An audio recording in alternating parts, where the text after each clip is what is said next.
arti hidup menurut pencipta kehidupan. Dalam hidup ini, tidak mungkin hanya yang baik dan enak saja yang mampir ke dalam kehidupan kita.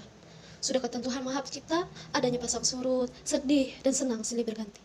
Bila kita menolak kenyataan tersebut, maka kita akan mengalami stres berat. Oleh karena itu, lebih selamat bila mau menerima kenyataan bahwa dalam hidup ini, kita harus sesekali mengalami sakit, rugi, sedih, menderita, dan lain sebagainya. Telanlah walaupun pahit sementara. Karena hal itu pasti akan lenyap dengan sendirinya setelah kita berusaha maksimal sebatas kemampuan kita.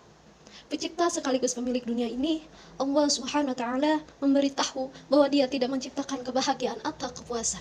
Kenapa kita membodohi diri kita sendiri dengan mencari kepuasan yang tak pernah teraih? Seperti mencari kepuasan dengan mendatangi tempat maksiat, pesta narkoba, dan lain-lain. Tidak ada kesenangan dan kepuasan di sana. Yang ada hanya keletihan dan terkadang akhirnya kepedihan, kebangkrutan, rusaknya rumah tangga, dan lain-lain. Hidup di dunia ini bukan untuk hura-hura yang tak berarti. Allah Subhanahu wa Ta'ala telah mengingatkan kita tentang hal ini. A'udzu billahi minasyaitonir rajim.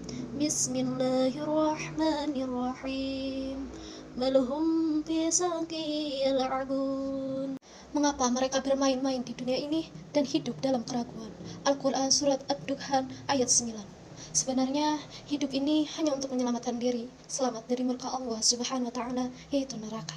Seharusnya kehidupan di dunia ini kita jadikan lahan tempat menanam tanpa menuai, sedangkan akhirat tempat menuai tanpa menanam. Dunia diciptakan dan diisi dengan segala macam yang ada untuk kepentingan manusia. Dan manusia hidup di dunia ini untuk belajar mengenal Allah Subhanahu wa Ta'ala dan mencintainya. Untuk itu, Allah Subhanahu wa Ta'ala akan melakukan ujian keimanan firman Allah Subhanahu wa Ta'ala. Bismillahirrahmanirrahim.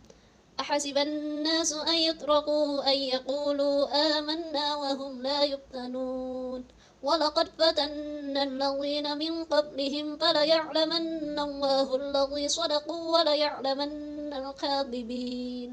Apakah manusia mengira bahwa mereka akan dibiarkan? Berkata, kami telah beriman, sedang mereka tidak diuji.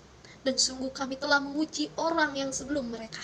Maka sungguh Allah mengetahui orang-orang yang benar, dan sungguh Dia mengetahui orang-orang yang dusta. Al-Quran Surat Al-Ankabut ayat 2 dan 3. Allah Subhanahu wa Ta'ala berfirman lagi, Bismillahirrahmanirrahim. وَلَنَبْلُوَنَّكُمْ بِشَيْءٍ مِّنَ الْخَوْفِ وَالْجُوعِ وَنَقْصٍ مِّنَ الْأَمْوَالِ وَالْأَنفُسِ وَالثَّمَرَاتِ وَبَشِّرِ الصَّابِرِينَ.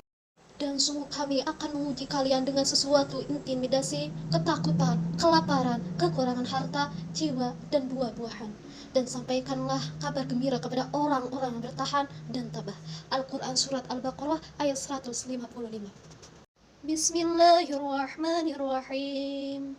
Am hasibtum an tadkhulul jannata wa lamma ya'tikum masalul ladzina khalaw min qablikum massatuhumul ba'sa wad-dharra'u wa zulzilu hatta yaqula ar-rasulu wal ladzina amanu ma'ahu mata nasrullah Ala inna nasrullahi qarib.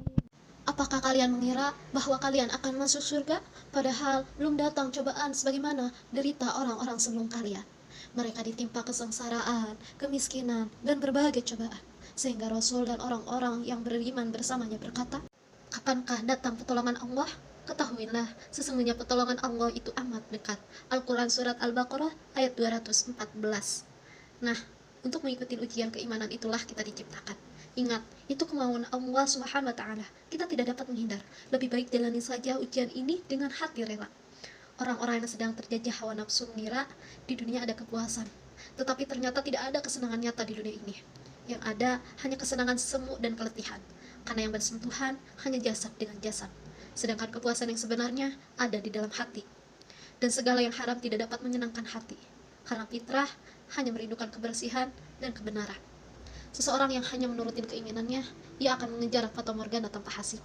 Allah Subhanahu wa Ta'ala yang menguasai hari pembalasan, yaitu Maliki Yaumiddin, telah menyediakan pengadilan yang sangat adil. Segala kasus yang tidak adil di dunia ini akan ditangani sendiri oleh penguasa mutlak Allah Subhanahu wa Ta'ala. Semua kasus peradilan akan diadili, naik banding seadil-adilnya. Sebab di dunia sangat penuh kezaliman. Demi keadilan, semuanya akan diadilin pada hari Maliki Yaumiddin. Apa yang ditanam di dunia, di sanalah menuainya. Selagi nyawa di badan, marilah kita menanam apapun yang bermanfaat bagi diri kita, famili, tetangga, bangsa, dan negara. Karena hanya di dunia inilah kesempatan kita untuk menanam. Dan di alam kekal yang tanpa waktu, kita akan menuai. Maka, semua kita mestinya rela atau ridho atas apapun yang menimpa diri kita. Kepahitan yang kita telan merupakan obat yang akan membahagiakan kita di masa depan. Kemanisan yang kita telan belum tentu menyenangkan masa depan. Karena kita manusia tidak dapat menerka sebab akibat yang goib. Maka dari itu, wajarlah bila kita serahkan saja kepada yang embunnya diri.